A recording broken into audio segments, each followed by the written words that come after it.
नमस्कार दोस्तों। आज आपको सुनाने जा रही हूँ मालती जोशी जी की कहानी मेहमान। हेम की माँ बाहर से किसी ने आवाज़ दी तो गुझियों को गीले कपड़े से ढककर वे बाहर निकल आई। सच, ऐसा खराब मोहल्ला है। मजाल है जो वे कोई चीज़ छुपाकर बना ले। फ़ौरन जैसे सुगंध पहुँच जाती है सबके यहाँ। बाहर आकर देखा, बिल्लू की मम्मी थी। इधर से निकली थी तो सोचा हेम के हालचाल पूछती चलूं। उन्होंने क्षमा याचना के स्वर में कहा। मथुराइन बता रही थी कि हेम कल जा रही है। हाँ, कल ही का टिकट बना है। इतनी जल्दी भेज रही हैं? अरे जल्दी कहाँ, 3 तारीख को पूरा महीना हो जाएगा। तो क्या हुआ चाची, 2 साल बाद आई है। 2 महीने तो। अरे बहू, अब अपना कोई जोर है। अब तो वह पराई अमानत है। जितने दिन के लिए भेज दे बहुत है। हाँ, सो तो है, पर देखिए ना, महीना बीत गया और पता ही नहीं चला। लगता है जैसे कल ही आई हो। सच तो है। बिल्लू की मम्मी को किसी तरह विदा करके वे फिर से रसोई में आ गई। दोबारा कढ़ाई चढ़ाते हुए उन्होंने सोचा, सच ही तो है, महीना बीत गया और पता ही नहीं चला। कल को वह फिर अपने घर चली जाएगी। पता नहीं फिर कब आना हो। जब आने को थी तब मन में कितना हुलास था। हेम आएगी तो ये बनाएंगे, वो खिलाएंगे, यहाँ ले जाएंगे, उनसे मिलवाएंगे, ये कहेगी, वो सुनाएंगी। पर कहाँ, सोचा हुआ कुछ भी तो नहीं हुआ। हेम की सहेलियाँ और रिश्ते की भाभियाँ मिलकर सारा समय चट कर गईं। 1 मिनट को भी लड़की उनके हिस्से में नहीं आती।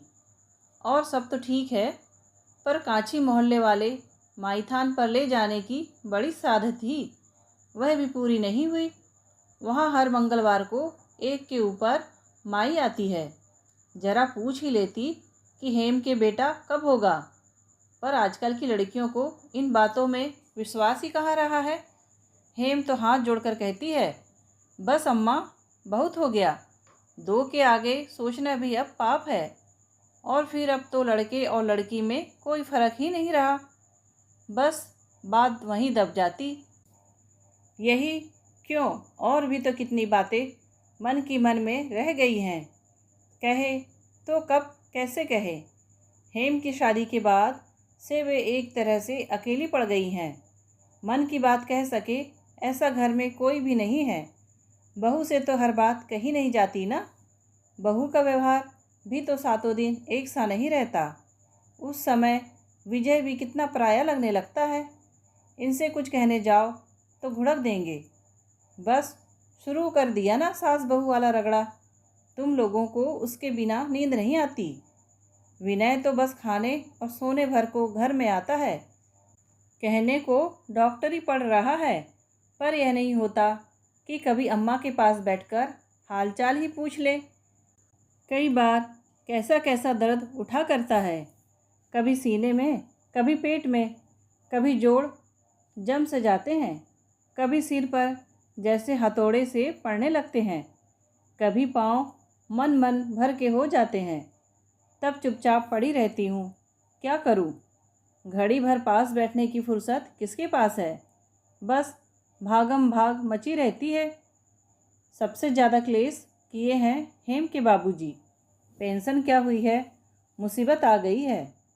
24 घंटे घर में बैठे चिड़चिड़ाते रहते हैं। जिंदगी भर बेचारी बाबूजी के लिए खटती रही है, हाथ बांधे हाजिरी में खड़ी रही है। पर अब उनका भी तो बुढ़ापा है। पहले किसी दौड़ भाग अब होती है भला, पर बाबूजी को जैसे इसका ध्यान ही नहीं है। उन्हें समझाए भी तो कौन। लड़कों को तो जैसे खाने को दौड़ते हैं।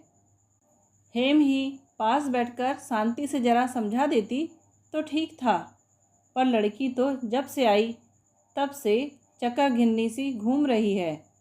अम्मा के लिए, बाबूजी के लिए उसके पास 1 मिनट का समय नहीं है। एक तो ढेर सारी सहेलियाँ, उनसे समय बचेगा तो ननंद भौजाई कभी सिनेमा चली जाएंगी, कभी बाजार निकल जाएंगी। छुट्टी के दिन तो भाई भी शामिल हो जाते हैं। उस दिन फिर या तो लाल घाटी का प्रोग्राम बनता है या बिरला मंदिर का। उनसे कोई झूठ मूठ को भी नहीं पूछता। सब जैसे मानकर चलते हैं कि वे नहीं जाएंगी। बहू ने पूरे 15 दिन की छुट्टी ले ली है।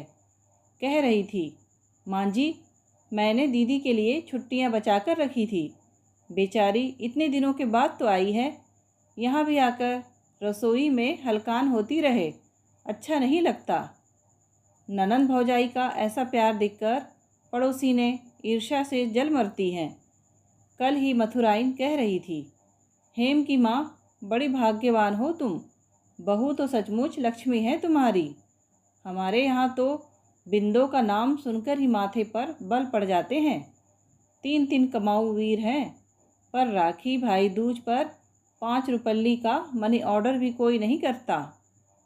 अम्मा कहाँ हो? हेम आंधी की तरह रसोई में घुस आई थी। चूल्हे की लकड़ी खींचकर वे वहीं बैठी रह गई थी। अम्मा देखो हम क्या लाए हैं, हेम ने बच्चों की तरह किलकते हुए कहा। उन्होंने प्लास्टिक का झीना आवरण खोल कर देखा। साड़ी थी, गहरी हरी चिकनी, जमीन पर सफ़ेद और लाल गुलाब खिले हुए थे। क्या कपड़ा है रे ये? चाइना सिल्क है अम्मा। जानती हो कितने की है? कीमत सुनोगी तो गस्त खा जाओगी। कितने की है?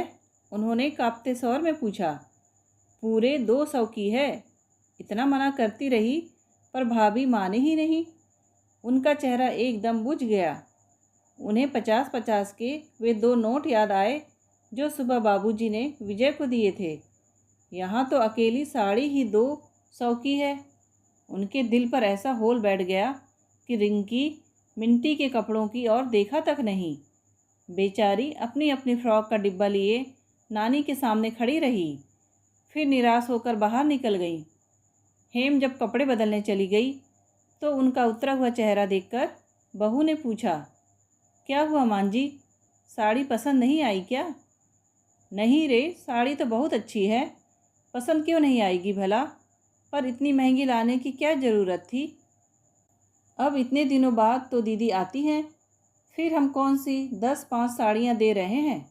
एक ही तो, वह तो ढंग की हो, ससुराल में दिखाते हुए अच्छा तो लगे। और बच्चों के कपड़े सब हो गया है मां जी, आप चिंता ना करें। बहू की उतनी सी बात के लिए उन्होंने उसके सारे अपराधों को मन ही मन क्षमा कर दिया। अम्मा, बाबूजी कहाँ हैं? हेम पूछ रही थी। तेरे लिए रजाई भरवाने गए हैं। आपको? अम्मा, मैंने तो मजाक किया था। हमारे यहाँ रजाई के लायक ठंड पड़ती कहाँ है। मैंने तो मना किया था, पर इस घर में मेरी कोई सुनता भी है? तेरे बाबूजी तो आजकल इतने जिद्दी हो चले हैं कि बस। अम्मा, हेम का स्वर एकदम सख्त हो आया। अम्मा, इस बार बाबूजी बहुत थके से लगे, बहुत दुबला गए हैं। बुढ़ापे का शरीर है बेटा। सच अम्मा, चलने फिरने की ताकत है। तब तक तुम लोग कहीं घूम फिर लो। बाबूजी भी अब फ्री हैं और तुम्हें भी घर गृहस्थी की चिंता नहीं है। विनय की पढ़ाई तो हो ले, उसकी पढ़ाई से तुम्हें क्या लेना है? वह कोई बच्चा है अब। रहा रोटी पानी का सवाल, तो उसके लिए भाभी है तो। देवर भाभी में खूब पटती तो है। तुम लोग निश्चिंत होकर जा सकते हो। अब हेम को कोई क्या बताए कि घर में कैसे कैसे नाटक होते रहते हैं। जरा सी बात का बतंगड़ हो जाता है और फिर 2-2 दिन तक विनय घर का रुख नहीं करता। पढ़ाई के बहाने हॉस्टल में किसी दोस्त के यहाँ पड़ा रहता है। और घूमने जाना क्या इतना सहज है? उसके लिए गठरी भर रुपये चाहिए। कहाँ से आएंगे? हेम की शादी का कर्ज भी अभी नहीं उतरा। विजय की शादी भी बिल्कुल मुफ्त में तो हुई नहीं। फिर विनय की पढ़ाई है, 2 बूढ़े प्राणियों की दवाइयाँ हैं, तीज त्यौहार है। कई बार तो बहू सुनाकर कहती भी है, सबका करते कराते तो हम बुढ़ा ही जाएंगे। वे सुनती हैं और खून का घूंट भर कर रह जाती हैं। बहू पर गुस्सा भी आता है और प्यार भी। क्या करे बेचारी। उसकी तो सारी नई नवेली उमंगे कोरी ही रह गई हैं। बुरा तो उन्हें भी लगता है, पर क्या करें, विनय की पढ़ाई पूरी होने तक किसी तरह सब्र करना ही है। फिर वे लोग विनय के पास रह जाएंगे, विजय को कुछ राहत मिलेगी। पर विनय की बहू कैसी होगी? हेम जाते हुए बार बार कह रही थी, अम्मा, तुम और बाबूजी सचमुच बहुत भाग्यवान हो। ऐसी आज्ञाकारी बेटे, ऐसी सुशील बहू भला आजकल कहीं ढूंढने से भी मिलते हैं। इससे ज़्यादा और आदमी को चाहिए भी क्या। यह समझ लो कि सारे सुख तुम्हारी झोली में आ गए हैं।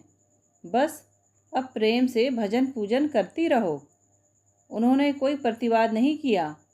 वैद ही कुछ कहकर उसे दुखाने की इच्छा नहीं हुई।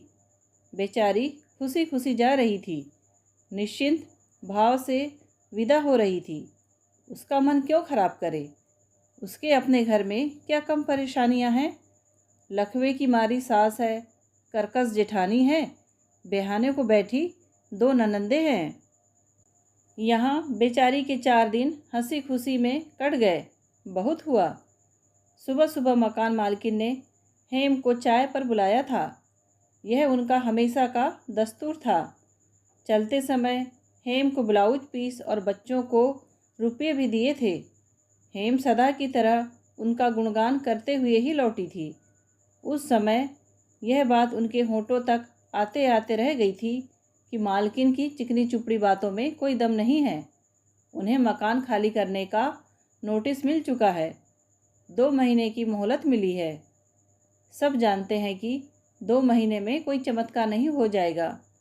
यह भी मालूम है कि इतने कम किराए में अब इतना बड़ा मकान मिलने वाला नहीं है।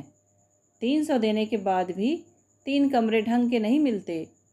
और रेलगाड़ी के उन डिब्बों में कहाँ तो बेटा बहू रहेंगे और कहाँ वे दोनों प्राणी, और कहाँ बैठकर विनय पढ़ाई करेगा। और 150 यही बढ़ा देते तो कोई बात नहीं थी, पर मालकिन को बेटे की शादी करनी है। उन्हें मकान चाहिए, रुपये नहीं।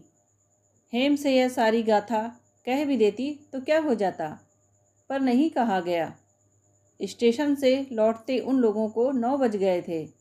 जगह तो अच्छी मिल गई थी ना? उन्होंने अधीर होकर पूछा। जगह तो मिलनी ही थी माँ जी, रिजर्वेशन होता किस लिए है? साथ वाली सवारियाँ ढंग की तो थी ना? अम्मा, विनय साथ में है, सब देख लेगा, तुम चिंता मत करो, विजय ने आश्वस्त किया। तेरे बाबूजी कहाँ रह गए? मंदिर निकल गए हैं, खाने के लिए मना किया है। गाड़ी लेट थी क्या? हाँ, 2.5 घंटे। अब क्या पूछे? वे चुप होकर बैठ गई, जैसे सारे प्रश्न चूक गए हों। रिंकी मिंकी के बारे में पूछना चाह रही थी कि नानी को याद तो नहीं किया, पर मजाक के डर से नहीं पूछा। बहू तब तक कपड़े बदलकर आ गई थी। माँ जी, आपके लिए कुछ गरम बना दूँ? तुम लोग क्या खाओगे? सुबह की थोड़ी सी पूड़ियाँ रखी हैं, साग भी है शायद। तो चल वही थोड़ा सा खा लेते हैं। भूख तो मुझे भी नहीं है, पर बिना खाए मरी नींद भी तो नहीं आती। फिर तीनों वहीं रसोई में ही बैठ गए। सुबह की ठंडी पूड़ियाँ, ठंडी सब्जी और थोड़ा सा अचार, बस। पूरे घर में एक सन्नाटा सा खींच आया था। महीने भर जैसे एक उत्सव चल रहा था, जो अब समाप्त हो गया था। एक त्यौहार था जो बीत गया था। शांत क्लांत जीवन अपने पुराने ढर्रे पर लौट रहा था, धीरे धीरे। दोस्तों, कहानी पसंद आई हो तो प्लीज़ लाइक, शेयर और सब्सक्राइब ज़रूर कीजिए। कहानी सुनने के लिए आपका धन्यवाद।